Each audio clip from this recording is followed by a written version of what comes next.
guys, Todd here again with HobbyLink Japan, and it is time for another review of yet another RX-78 kit in 1/144th scale. So it was just a week ago, or has it been 2 weeks now, that I did a review of the older HG kit number 21, the original HGUC RX-78, and since this is the 40th anniversary year, they pumped out a number of other HG kits, or HG RX-78s in 1/144 scale, and I'm just trying to go back and finish all of the other ones that I have not yet finished. And one of the previously released RX-78s in HG scale that I haven't reviewed yet here is this kit, which is actually in the boxing of Gunpla Starter Set Volume 2. However, the kit itself, this is the G30th Gundam, which was released 11 years ago now. It was released originally in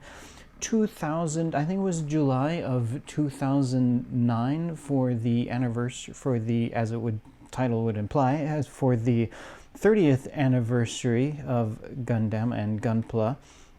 And actually at that time, that was when Bandai had originally, if you guys probably might remember, right now in Odaiba there is a giant 1/1 scale unicorn Gundam statue in front of that Odaiba shopping center.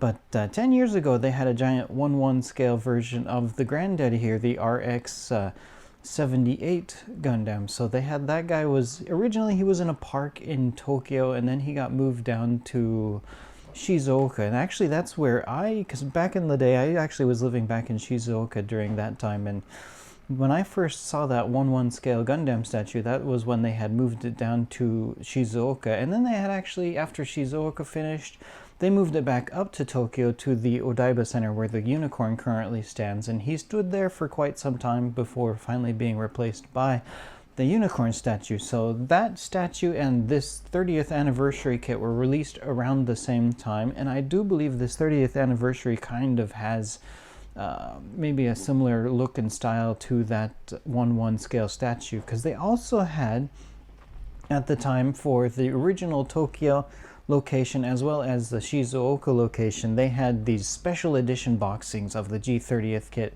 back in those days that came with a display stand, so it looked similar to as it would be standing there in Tokyo. And then when they moved it down to Shizuoka, they also included, when he was in Shizuoka, he was holding a beam saber, which was kind of touching the ground, which was a bit weird. But they released also a limited version of the G30th with the beam saber there touching the ground, like you would see it at the Shizuoka show. But yeah, so the G30th itself had its own special, just regular retail version boxing. Maybe Dave, we can put an image of that original G30th boxing up there.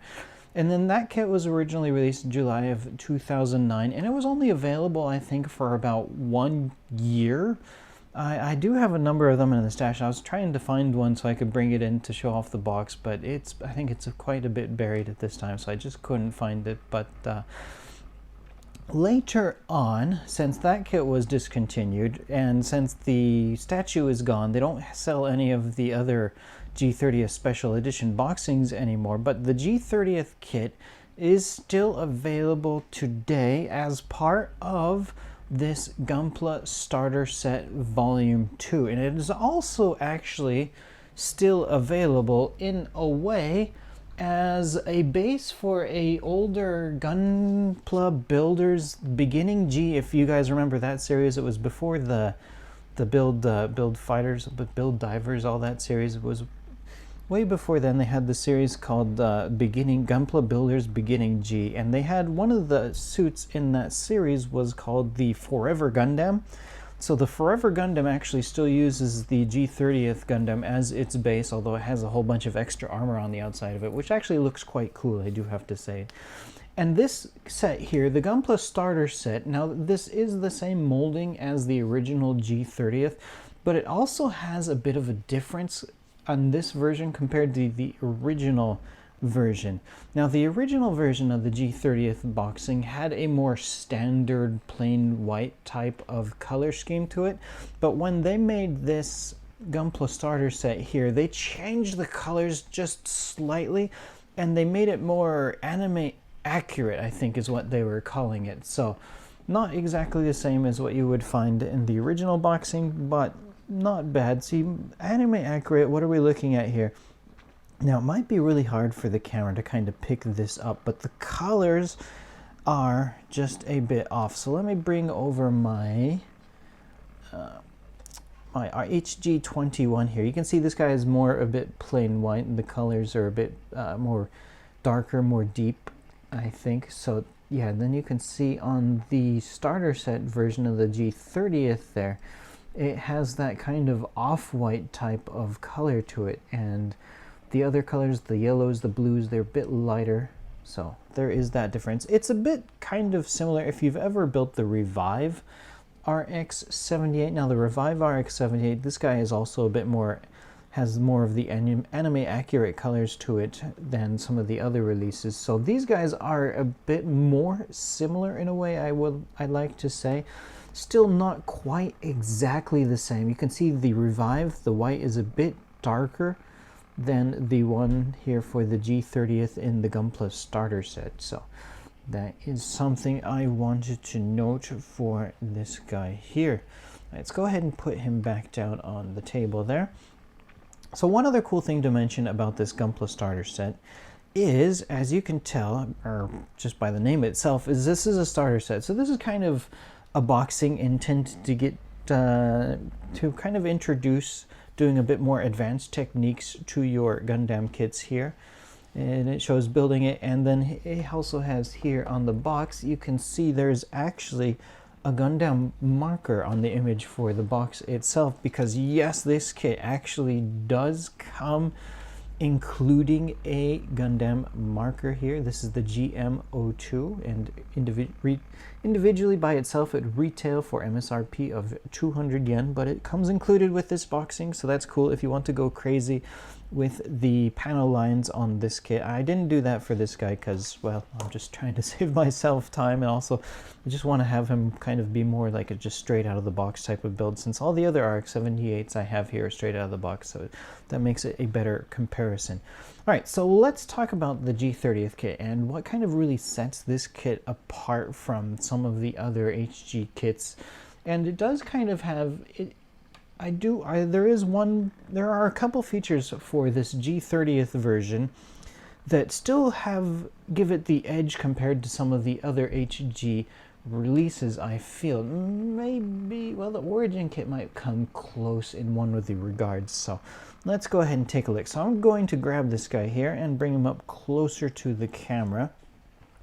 So one of the things straight away that you can notice for this guy, especially compared to the HG kit number 21, is, yes, the G30th there, you can see it there on the shoulders and on the arms and on the legs. He has a lot more panel lines going on, a lot more details around his body, and that is something that was missing on the earlier, and it doesn't have. The Revive is also a kit that just doesn't really have a lot of panel lines going on.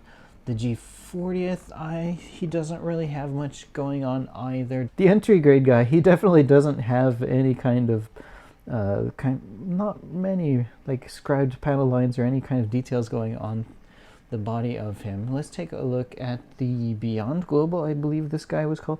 Now the Beyond Global does have a number of kind of panel lines going on, but still doesn't feel like, look at the shoulders compared, these two compared. The Beyond Global, this is a great kit. I still love the Beyond Global. It doesn't have as much kind of details going on his body compared to the G30th. Now, one guy that might actually have just as many details going on, he might actually match him, was the Origin version of the RX-78 here. So the Origin, you can see there on the shoulder blades as well as the chest area. The Origin does have quite a few of those similar style details and panel lines going on compared to the G30th, but still the G30th has a good deal of kind of details and panel lines on his body, which really kind of sets it apart from some of the other kits, I feel. And it does look quite nice.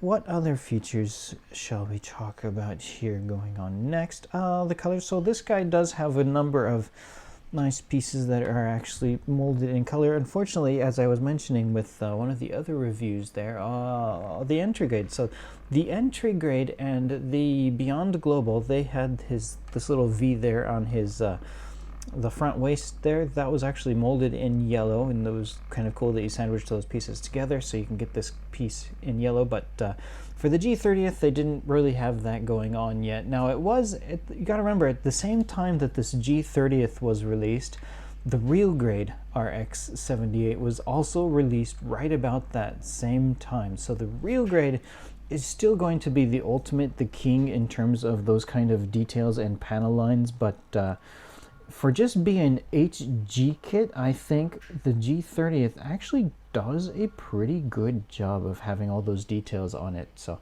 if you still want to have the ultimate detailed up RX-78, the real grade is going to be the one that you're looking for.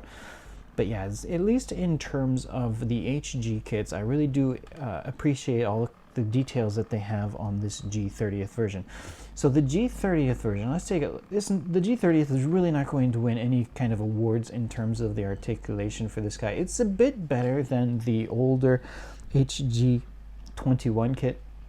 And actually, if you think about it, the HG21 kit, which was released in 2001, which would have been only 8 years before this guy here. So it kind of feels like it was longer than it was, but yeah, only 8 years separate that guy from this guy, and that's not really that much time.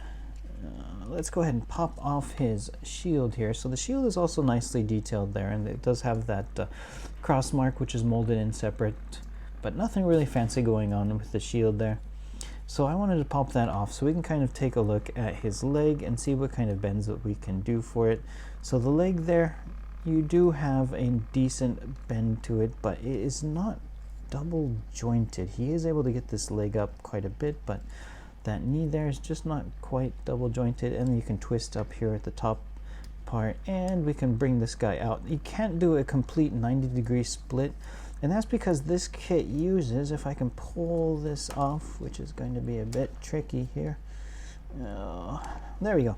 So this kit uses the older kind of fixed peg style connector there for that upper leg joint. However, it does have the swivel ability to it, so you are able to kind of get an extra bit range of movement there, front, or swiveling the legs front and back because of that pivot there in the waist. But yeah, because of that straight standard type of peg joint, as well as this kind of really closed off connector, maybe if you were to cut this open a bit more, you could go get a bit more crazy flexibility into that leg, but it is still pretty good for what it is, I still think.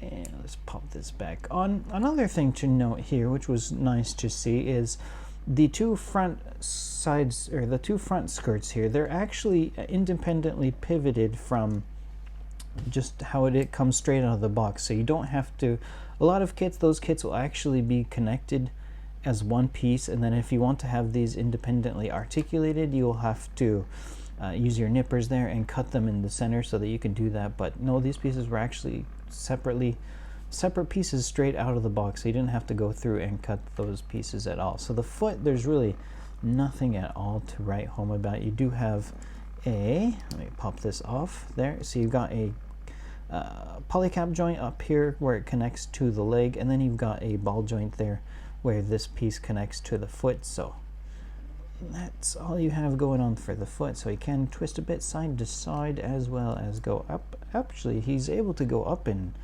a pretty decent angle, I think, there. So that's pretty much going to be it for his legs. Let's move on to his waist. So the waist, whoops, popping that off there. But as you can tell here, there's really nothing, no kind of side bending articulation that he can do like we saw in some of the newer kits. He's still able to twist a bit, but nothing really going on in the waist there. His arms here, now finally we have this ball joint that will be able to slide, pop forward here, and that will be able to allow us to kind of reach his arm in front of his chest a bit more than we could do for the older HG21. So that was nice to see. His arm is also able to stretch up straight across, which is good. And yeah, so this also here for his elbow, he's only able to do this kind of 90-degree bend, and you can't really go any farther than that. So that was a bit limiting, I felt, for his arms. But for a 2009 release, it was still actually pretty decent, I think. The shield connects onto his arm through this little tiny, not very thick slot there, but it holds quite decently. Now you will notice, oh, speaking of his head, so the eyes here are actually provided by stickers, just like we had on HG kit number 21.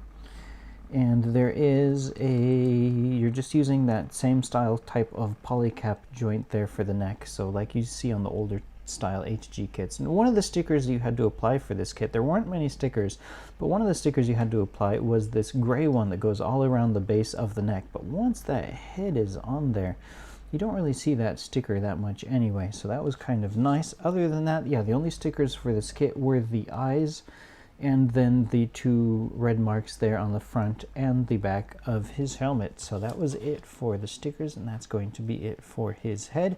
Now behind his head there, we have two beam saber handles, so same as what we saw on the HG kit number 21. These beam saber handles are kind of quite nicely detailed with the scribing on there.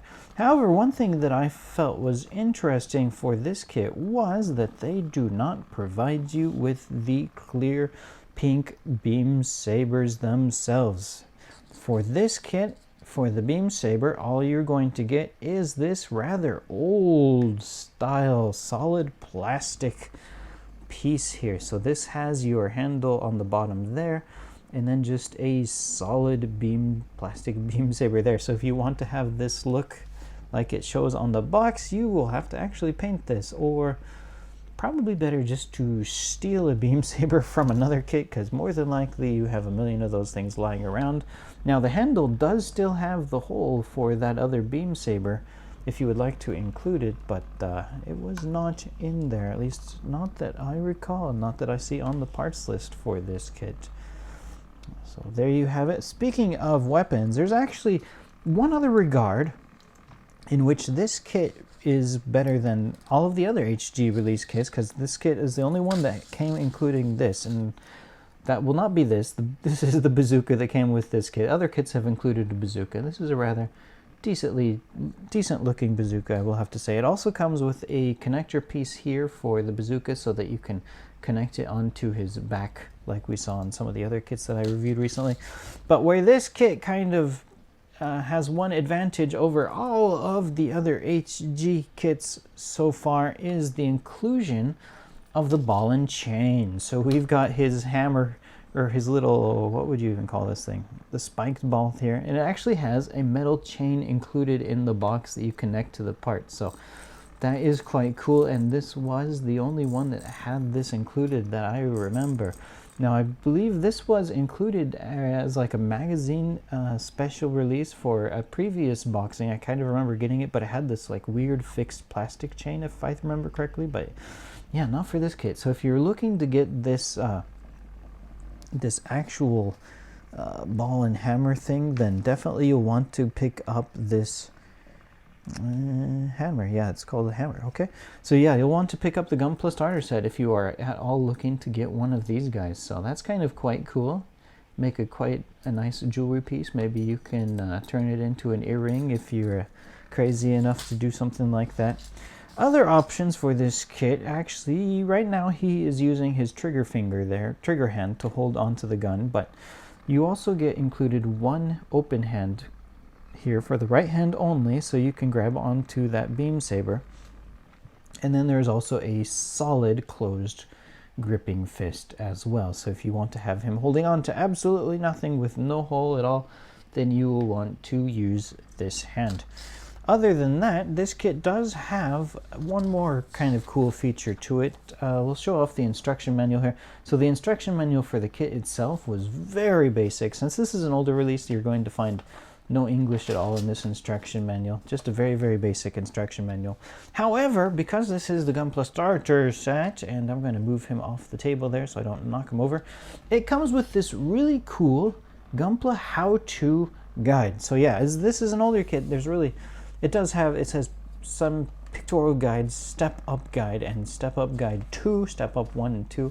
But other than that, you're not going to find any English on the inside of this manual here. But this is all printed in color, and this is kind of quite nice. It gives you some basic tips on how to be able to put together your kits. It shows what kind of tools you can need for more for the beginners. So yeah, nail clippers. Long time ago when I was a kid, I remember my dad, this is what he would use to remove parts from his model kits when he was building them. Just use a straight up pair of nail clippers. Didn't have any nippers back in those days, but they worked well enough. And then it shows more kind of advanced stuff. You get a pencil here, you got pastel chalk type things and crayons even. So there it goes. It shows how to like properly line up his stickers so you can apply them correctly, and it kind of goes into talking about the polycaps and how they work, and you got to make sure not to put those polycaps on upside down. So that's kind of quite funny to see how to apply those pieces there, how to equip them, all kinds of kind of fun stuff. It talks about basic marker techniques, how do you do it if you would like to. So that's kind of quite cool. Then how to clean off the excess marker from some of the tight spaces. And then we get some nice pictures of the kit itself. So it's showing down here like basic without anything applied, not even the stickers for the eyes. And then you have the next one over to the right, which has some panel lines having been done to it, and the stickers are now on it. It just shows how much better it looks once you do actually put on use the markers and put on some panel lines. And then it starts to go into some more advanced techniques with the pastels up there. So it shows you can grind some pastels on a file or sandpaper, and then use some that's Hobby Gunze aqueous thinner, which is basically like an alcohol based type thinner, I do believe. And so you can mix it with the chalks and then use it to give you this cool kind of muddy effect. And also it shows crayons. If you want to go use some straight up crayons, you can maybe steal some crayons from your baby kid or baby brother's crayon box, or if you still have some of those, then you can do that. Even pencils, you can grind down some of the graphite from a pencil and then actually use that graphite to do some of the panel lines and create some of these kind of cool effects as well. So, and then that's kind of cool. And then it shows you can glue the kits together if you want to do that, how to remove some of those other stuff. Here we have a quick tutorial over here on how to remove the flag from the V-fin there. So if you want to make the V-fin look a lot more cooler, then just cut that off with some nippers and then use some sandpaper to kind of flatten that. And then we're talking about the Gundam markers here. So if you would like, then you can just, instead of using that sticker, just use some Gundam markers to color it in. If you want to go that route and use some Gundam markers to paint up his face and give it this kind of nice cool looking, maybe kind of cool looking look to that face there. Talks about different color Gundam markers which are also available, and top coating.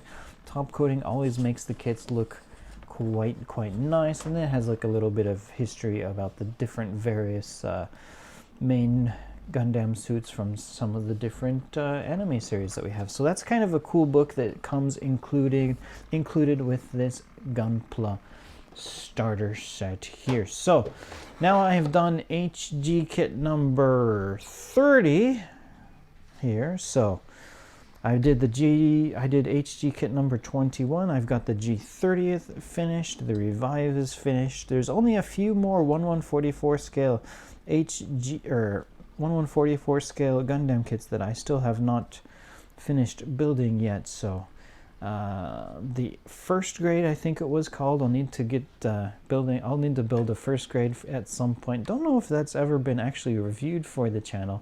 I think it would be fun to review the first grade if possible. So maybe I'll do a very quick review of the first grade here at some point. But my army of 1144 scale RX-78s continues to grow.